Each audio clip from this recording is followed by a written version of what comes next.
Hey, salut tout le monde, salut les codeurs, salut les codeuses. On revient avec une grande nouveauté, enfin deux grandes nouveautés. Vous avez peut-être suivi ça à travers LinkedIn, vous avez peut-être suivi ça à travers les news que j'ai pu poster. Ça y est, .NET 6 est sorti. Ça y est, Angular 13 est sorti. Ça s'est chevauché à quelques jours près.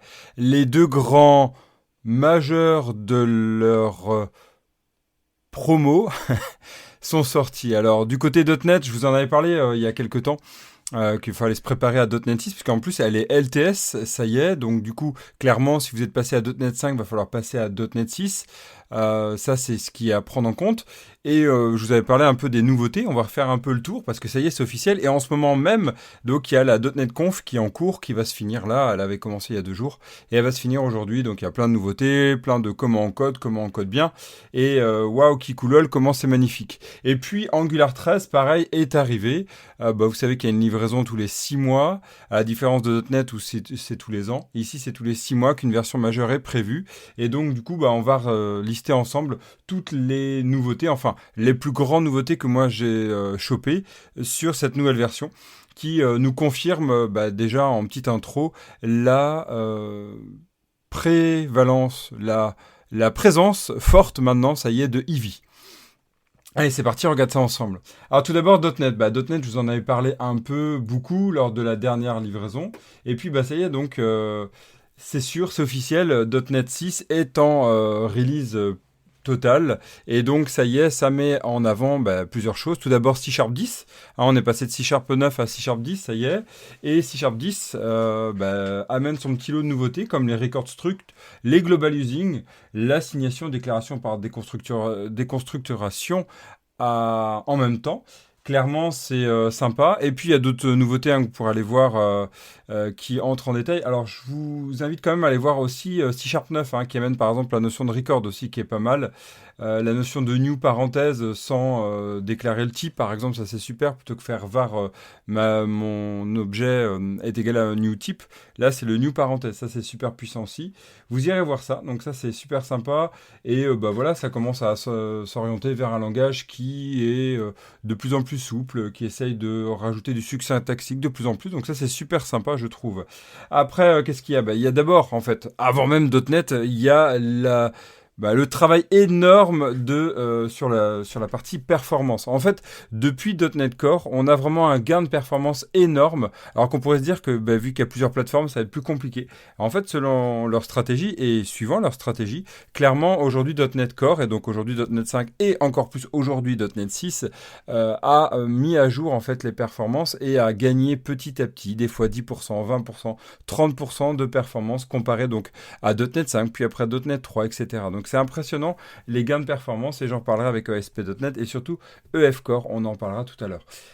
Qu'est-ce qu'il y a d'autre sur ASP.NET 6, c'est aussi super sympa. On a le Alt Reloaded sur Blazor, sur C Sharp, sur ASP.NET qui est arrivé. Alors il a fait pas mal de remous, vous avez peut-être pu suivre ça. La communauté open source a un peu gueulé et ça se comprend. Pour vous redire un peu l'histoire, il y a .NET qui a fait, Microsoft qui a fait au dernier moment quasiment. Bon, alors le Hot Reload, c'était prévu pour tous les IDE, donc VS Code aussi, donc Linux aussi. Et puis en fait, c'est que pour Visual Studio. Visual Studio, j'entends 2022. Donc ça fait jaser. Ils sont un peu revenus en arrière, ils sont excusés. À voir ce que ça donne. Mais ça fait pas mal de remous, beaucoup de remous en fait. Donc ça fait toujours peur sur ce qu'est vraiment MS aujourd'hui sur open source. Depuis plusieurs versions, on se posait plus la question. Puis là, ça y est, on se la repose. Donc c'est un peu flippant. En fait, c'est peut-être juste une étape. Et puis il faut arrêter de crier au loup avant que le loup existe. Et puis ça se trouve, le loup, il est gentil. On va voir. C'est vrai qu'il y a toujours ce passé qui reste. C'est ça qui est impressionnant. Dès qu'il y a une petite erreur, ça y est, Microsoft va redevenir le mangeur d'open source, etc. Bon, moi j'y crois encore et en fait en soi pour moi je me dis c'est bon, c'est juste une étape, puis de toute façon ils vont penser open source, ils sont open source, donc faut arrêter un peu ça.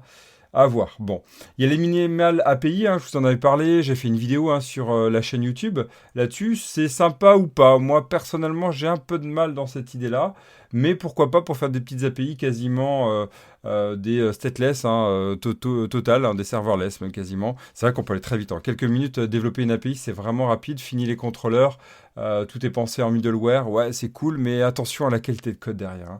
Attention à la qualité de code, c'est ce que je dirais toujours. Alors qu'est-ce qu'on a aussi? On a le Bootstrap qui est en 5.1. Donc enfin on passe en 5, ça y est, donc fini la dépendance jQuery par exemple. Oui, parce que Bootstrap 5 c'est fini jQuery, donc ça c'est cool. La possibilité, ça c'est dingue, d'isoler le CSS, ça y est, pour chaque page, hein, en Razor Page. Waouh, enfin, je dirais, parce que Angular par exemple le propose depuis bien longtemps et tous les moteurs web le proposent, donc c'est super sympa de réussir à le faire du côté web. Alors j'ai pas creusé cette partie-là, hein. Je vais aller la creuser et je vais faire des vidéos là-dessus.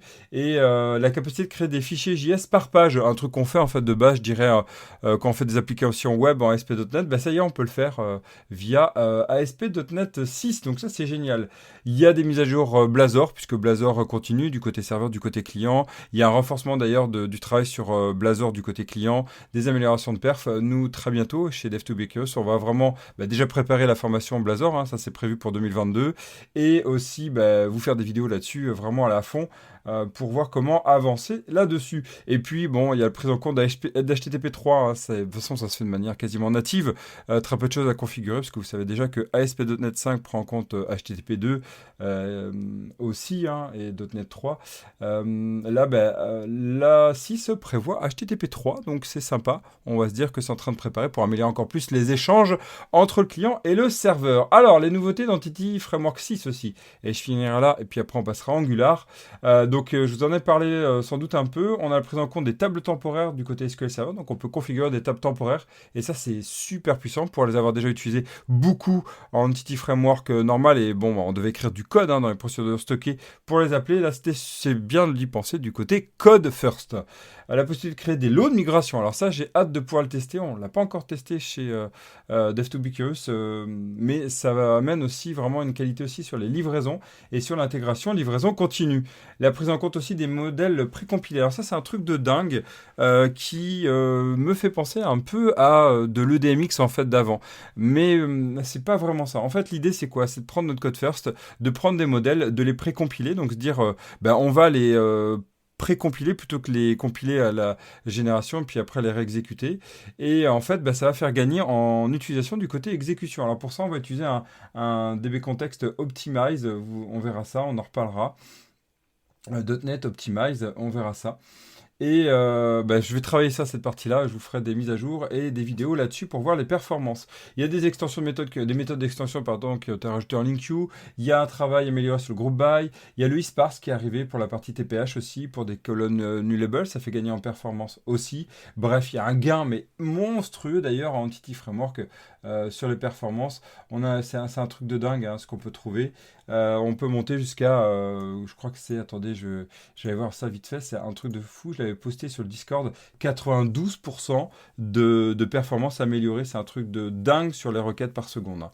Donc bon, c'est des benchmarks Microsoft avec certaines conditions dans certains cas, mais rien que ça, je veux dire, quand ils se comparent l'un par rapport à l'autre, c'est-à-dire j'entends .NET 5, .NET 6, 92% de performance améliorée, truc de malade. Donc, qu'attendez-vous pour passer? Alors, je vous conseille pas de le faire tout de suite. Attendez, allez, quelques petits patchs quand même, parce que toujours, hein, la première version d'une release est toujours avec plein de bugs, hein. Normalement, ça approche de livrer sans tout faire attention. Donc, attendez un peu, mais ça se confirme, quoi. Ça se confirme. Par contre, je l'avais dit, un truc de fou, Maui n'est pas dans cette livraison. Alors, il est en release candidate, hein, mais prévu d'ici quelques mois. Donc, Maui, si vous voulez le tester, c'est quand pré-release. Donc, attendez un peu. Bon, en tout cas, préparez-vous, quoi. Ça va arriver, ça va arriver. Au revoir, Xamarin. Voilà, allez, on passe à Angular 13. Angular 13 qui est arrivé avec son petit lot de nouveautés aussi. Super sympa. Alors d'abord, le point le plus important, hein, c'est IE11 qui n'est plus supporté. Et ça, c'est un point qui va être très clivant dans les mises à jour. Si votre client, votre cliente a encore du chiffre d'affaires là-dessus, par exemple, IE11, c'est fini, hein. Donc du coup, si vous voulez rester sur IE11, ce support, je vous invite à rester sur Angular 12. D'ailleurs, Angular le dit, hein, sur son blog. C'est supporté jusqu'à fin d'année 2022, donc vous avez encore un an pour vous y préparer et préparer vos clients, vos clientes. Après, ça y est, c'est Vue Engine qui ont dit au revoir, un RIP, ce n'est qu'un au revoir, c'est même un adieu. Vue Engine, c'est fini, vous savez, le modeur de génération en fait. Ça fait depuis Angular 8 que Angular souhaite se débarrasser en fait de leur ancien moteur.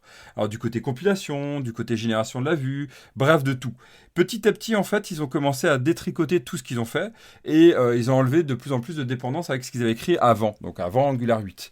Au début, c'était optionnel et Angular 12, Angular 10, puis Angular 12 ont vraiment marqué le coup sur les gains de performance avec Eevee, avec, vous avez sans doute vu, un moteur qu'ils ont développé en plus qui s'appelle NGCC, hein, toute la partie NGCC, c'est toute la partie compatibilité, en fait, hein, GCC, hein, c'est toute la partie compatibilité, un peu dur à dire. C'est quoi? C'est en fait se dire que les composants qui n'ont pas été générés avec Eevee vont créer en fait un point, un goulet d'étranglement ou un goulot d'étranglement, c'est pareil, sur la génération en fait des packages en fait, la génération pardon du JS. Et donc du coup, ils ont développé NGCC pour améliorer les gains de performance là-dessus, pour optimiser ça. Et donc c'est maintenant on a enlevé Vue Engine. Donc ils ont leur propre moteur maintenant de génération. Eevee, en fait, c'est Eevee qui le fait maintenant. Donc ça, c'est un truc de dingue. Je vais tester ça, je vais aller approfondir ça. Hâte de voir les performances. L'idée, c'est d'arriver au Eevee Everywhere. Partout, partout, Eevee. Ok, on a un changement dans l'APF, donc c'est le format de package en fait Angular. Vous savez que quand on crée des librairies, on a la possibilité de choisir le format, donc SM ou pas, ECMAScript, hein, module. Et là, en fait, l'idée, c'est que déjà, il y a moins de dépendance avec NGCC, puisqu'en fait, la génération des modules n'est plus dépendante d'Eevee, puisqu'Angular 13 n'est plus dépendant de ce qui n'est pas Eevee. Donc, pardon, je refais. Il est dépendant d'Eevee, donc en fait, Eevee plus dépendant de NGCC. Donc, on va améliorer la performance et ça va optimiser cette partie-là. Vous pourrez aller voir ça sur le blog lié à cet épisode du podcast. Vous avez des liens là-dessus. Il y a quand même un gain de performance possible jusqu'à 68% aussi, hein, grâce au cache de NG.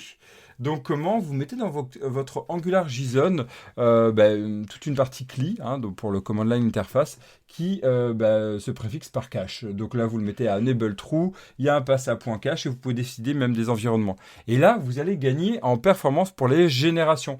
À utiliser la possibilité de vider le cache, de régénérer le cache. Ça fait penser un peu aux optimisations qu'on a dans NPM aussi, hein. Ben oui, on commence à voir les limites de tout ça, et ça y est, 68%, ça va être sympa à tester. Et j'ai hâte de le tester, je vous en dis plus, et on vous en dira plus sur Dev2B très très bientôt, et sur ce podcast. Et il y a une plus grande facilité pour générer des composants. Alors ça, je l'ai testé, c'est sympa parce que franchement, créer des composants dynamiques en Angular, c'est lourd, hein, c'est lourd avec Vue Container, avec toute une partie à récupérer sur la factory, blah, c'est lourd. En fait, ils nous ont facilité tout le système. Maintenant, on crée une petite directive, on a le Vue Container Ref, et il suffit de faire create component et c'est bon, hein. Franchement, c'est tout. Et j'ai testé, ça fonctionne super bien, c'est rapide, ça fait du bien. Ah! Voilà, RxJS passe en version 7. Alors, il y a pas mal de nouveautés en version 7, hein, c'est un truc de fou. Pas mal d'opérateurs qui ont été modifiés, améliorés, pas mal d'améliorations de performance aussi. Allez voir ça. Bref, on passe en version 7.4. TypeScript, pareil, hein, version aussi mise à jour. On est en 4.4. Mise à jour, on est en 4.5 si je me souviens bien maintenant. L'amélioration du test bed, alors là c'est pareil. Il y a une amélioration de performance dans les tests unitaires, aussi des améliorations pour respecter le principe first de test. C'est la notion de tear down, donc destroy after each. On peut le configurer de manière globale à tous les points spec. Là vous le mettez dans le test.ts, ça je l'ai testé, donc c'est le destroy after each. Ou vous pouvez le mettre aussi, puisqu'il y a un test module metadata pour chaque test de spec, hein, dans le describe, dans le before each en fait de chaque test de composant par exemple, hein, donc le testbed.configure testing module. Vous pouvez le faire aussi. Et pareil, destroy after each est prévu, hein, donc c'est possible. Allez voir par exemple le blog de Bring Nielsen, ils en parlent, hein, il en parle un peu plus en détail. Et enfin, alors si vous utilisez les Reactiveform, vous savez que dans le statut, c'était une chaîne en fait qu'on pouvait savoir. Maintenant, ils ont tout réunifié ça dans un form control status, hein, qui est un nouveau type qui englobe tout, hein, donc le valide, invalide, pending, disable.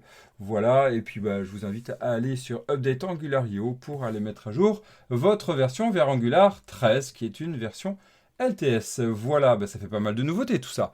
Et encore, on se focalise là-dessus, mais il y a énormément de nouveautés. D'ailleurs, je vous invite à suivre la newsletter sur Dev2B, hein, inscrivez-vous. Et puis, vous allez pouvoir avoir des infos sur les nouveautés en fait qu'il y a par semaine. Je fais des mises à jour de toutes les semaines, des dernières nouveautés, des modules que je suis sur GitHub, sur GitLab, tout ce qui m'intéresse en fait et tout ce qui nous intéresse chez Dev2B. Je vous dis à très vite et ben, vous allez voir, il y aura pas mal de nouveautés, des mises à jour, des formations qui vont arriver. Bref, un grand petit bonheur ou un petit grand bonheur, bref, que du bonheur. Restez curieux, restez curieuses. Et puis je vous dis à très vite, codez bien. Ciao, ciao.